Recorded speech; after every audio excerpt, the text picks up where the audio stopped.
Hi, I'm Lou, and today we're going to look at a Stihl chainsaw from the inside out. Each of these parts are about $10 to $20 on Amazon and fairly easy to replace. In tools, you'll need 3/4, half, and 5/16 sockets and a T27 Torx bit. The bolts are nearly all the same and interchangeable. Starting on the inside, we have the crankshaft, seals, bearings. Here's the connecting rod, the piston, and rings. The main reason we're here is someone didn't use enough oil in the fuel mixture and they completely burned up the piston and rings, so we'll have to replace them. Here's the crankcase with the rounded side over here, and the longer side of the crankshaft goes over there. And it spins like this. The entire rest of the engine is called the jug. It looks like this inside, and it goes on with the intake facing this way, like this. Since the piston was shot and the cylinder was a little bit scored, we got a whole new engine for 40 bucks.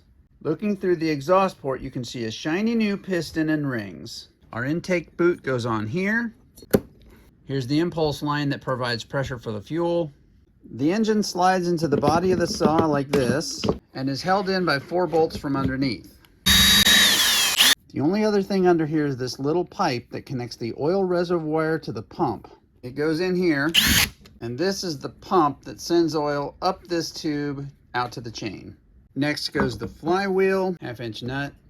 Put some rope down in the cylinder to hold the piston and tighten this as much as you can. Here's the coil, ignition wire, kill wire, and 2 ground wires. Both ground wires go under this lug and through this slot. The coil goes right here and the ignition wire goes in that slot. One of the ground wires goes under this coil bolt and the other one goes up out with the kill wire. Line up that high spot with the coil. Slide a business card in here for spacing. Push the coil over and tighten it down.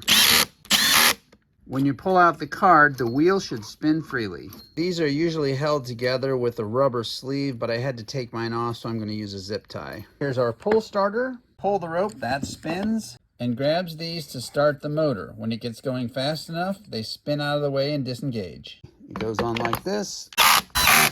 Beautiful compression. Finishing up on this side, we'll stick the fuel line in here, grab the end of it, put on the fuel filter, and drop it back in the tank. Then this gets pushed in here with the flat side facing this way, and put on the cap. This worm gear goes in here, and as it spins around, it turns that little pump. Next, this washer with the word top facing up. Next, the clutch with the nut facing upward, and it actually screws on backwards. Block your piston with rope and tighten the heck out of this. Roller bearing and clutch drum, washer and clip. This is the brake band, which pulls tight to stop the clutch and the chain. Here's the brake handle and brake assembly, which sticks in right there. This end of the band hooks right on here, and the whole thing drops on those 2 posts. Now we'll install the brake spring. Jam a screwdriver under the first coil and pull this hook onto here. The other side of the brake handle goes on here. With the brake off, your drum should spin freely. With the brake on, it should be locked. Bar guide rail. This is a bit of a struggle, and I'd recommend putting it on before this.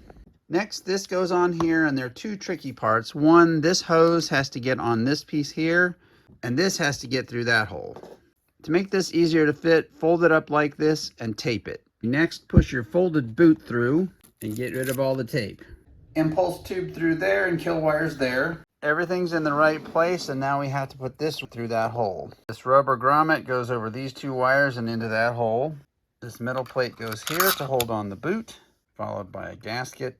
Here are the fuel lines. First of all, this is the main fuel line from the tank, and that goes to the bottom of the carburetor there. When you press the primer bulb, you're pulling fuel through the carburetor and dumping it down back to the tank drain right there. So here's our primer.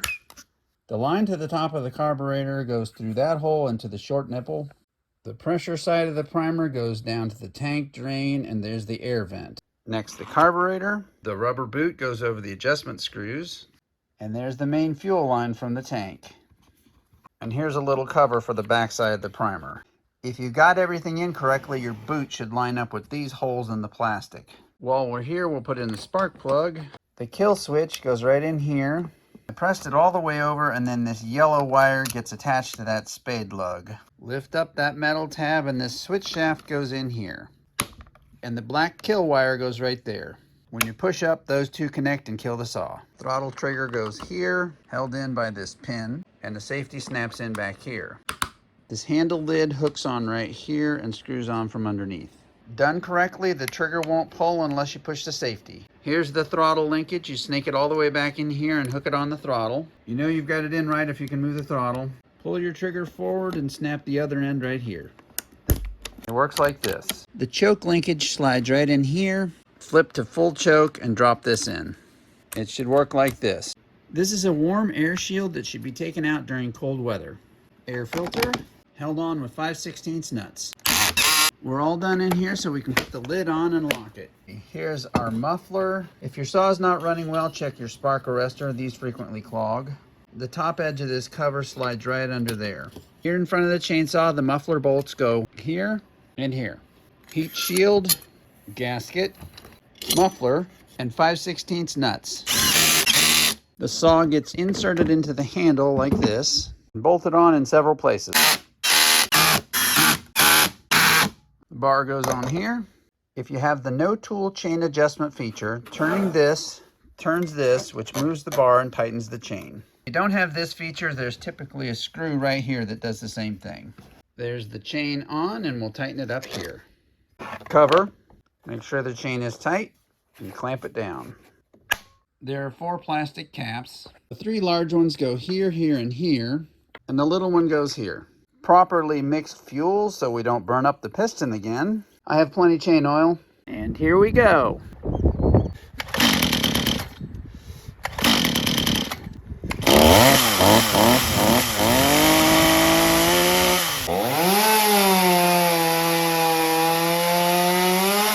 Thanks for watching.